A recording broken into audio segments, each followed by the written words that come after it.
Cinderella, the true story of Cinderella. Once upon a time, there was a beautiful girl named Cinderella. She had two wicked stepsisters who... Wicked stepsisters? Really? What a lie. Cinderella was the one who was wicked. And saying Cinderella was beautiful isn't even fair. She got a magical makeover from a fairy godmother. If you want to know the true story of Cinderella, then listen up. Because this is what really happened. It was the day of the prince's grand ball, and Cinderella was eating breakfast with her kind stepmother and her two lovely stepsisters on Anastasia and Gisela. Cinderella, dear, would you pass the tea?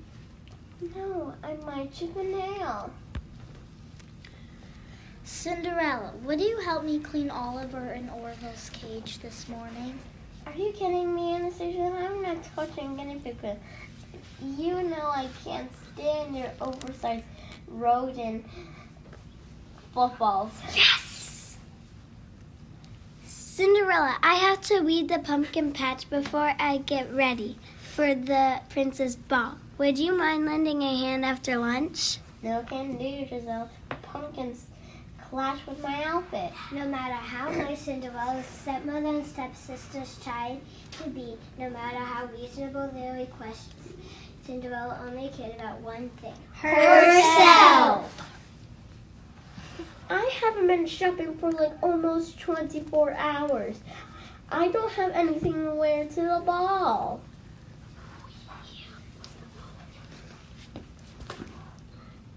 Now, sweetie, I can't be that bad. How about your white dress with silver sequins? I wore that to Ariel's birthday party 3 years ago. Then what about the pink gown with ruffles and lace? Are you serious? Ruffles and lace were so totally last week. Don't you have any fashion sense? Well, Zap! Sizzle! Poof! There was a flash of light. a crackle of noise and a blowing burst of gray smoke.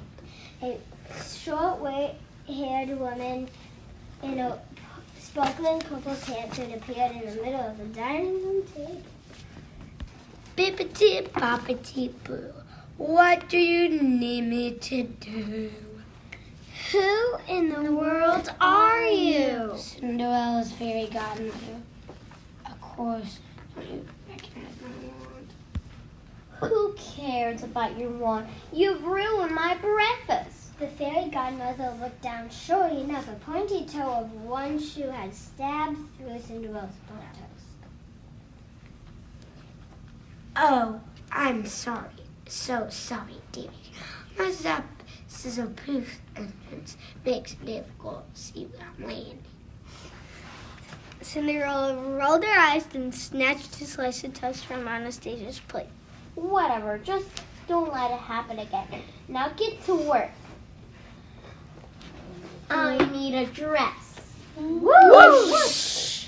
The fairy godmother waved her wand, and a piece of sky came down, weaving itself around Cinderella, forming a high-waisted pale blue gown. Do you expect me going barefoot? Whoosh! Two thin streams of water flew from a fountain in the courtyard, and crystal clear glass slippers suddenly sparkled like diamonds on Cinderella's dainty feet. Now how am I going to get to the ball? I can't walk in these things. Bippity, shing, pa, ching, poof. Within a few magical minutes, Cinderella was ready for the princess' grand ball. However, some of her stepsisters and stepmother weren't too happy about some of the fairy godmother's decisions. My guinea pigs, they're giant fuzzy horses. That was my best pumpkin for the county fair, and you turned it into a coach. I don't know where the oval-headed coach driving with a white helmet came from, but has anyone seen my hard-boiled egg? Since Cinderella had nothing left to do, she spent the rest of the day lounging around the house, while her stepsister scrubbed the guinea pig's cage, pulled the weeds in the pumpkin patch, and did dozens of their other chores. That evening, Cinderella climbed into her pumpkin coach, not bothering to offer her exhausted, hard-working stepsisters a ride. But zap, sizzle, poof! Just as the coach was about to pull away from the house, Cinderella's fairy godmother reappeared like a rabbit from the magician's pack. Oh, Cinderella, dearie. Sorry to bother you, but I nearly forgot. The magic makeover ends at midnight. Be sure to leave the ball before the clock strikes 12. Guinea pigs tend to get moody after beginning to turn into horses. Duh, I know horses can't tell time. I'm not like stupid, you know. And with that, the coach rattled away, just blowing up from the road as guinea horses pounded their way toward the palace. As the coach faded from sight, the fairy godmother shook her head and disappeared into a puff of smoke. Cinderella's stepmother turned to Anastasia Giselle. Could you girls keep an eye on Cinderella at the ball? I'm not sure she paid attention to the spell ends at midnight thing.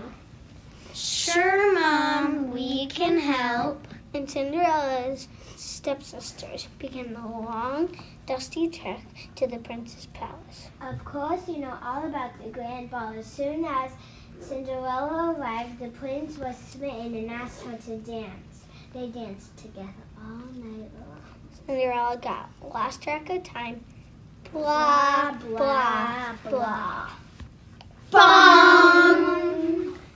Cinderella, it's almost midnight. Bong! You need to leave. Bong! Quick, before the spell wears off. Bong! Naturally, Cinderella ignored her stepsister's advice. Leave? Are you kidding? You know this is my favorite song. Cinderella continued to waddle around the ballroom as the clock chimed on 5 chimes. 6, 7. By the 8th chime, Cinderella's sky blue gown began to fade. By the 9th chime, small beads of water began forming on her glass slippers. And by the 10th time, What's going on? Ow! 2 angry guinea pigs scampered up the prince's suit and chomped down on his royal nose like a pair of miniature T-Rexes. No! Run, Cinderella, run! By the 11th chime, Cinderella sprinted from the ballroom. The prince followed after her. Wait! Come back! The house doesn't have any usual rats. Cinderella kept running. I'll call the royal exterminator. As Cinderella stumbled down the palace stairs, one of the glass slippers dropped from her foot, but she didn't stop to retrieve it. The prince bent and picked up the slipper, hoping he could use it to find Cinderella. But bong! The clock's 12th and final chime reverberated into the night. Huh?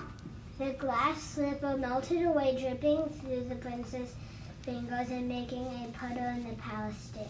The last thing the prince saw was Cinderella running barefoot down the dusty road, dashing past a large pumpkin and a hard-boiled egg.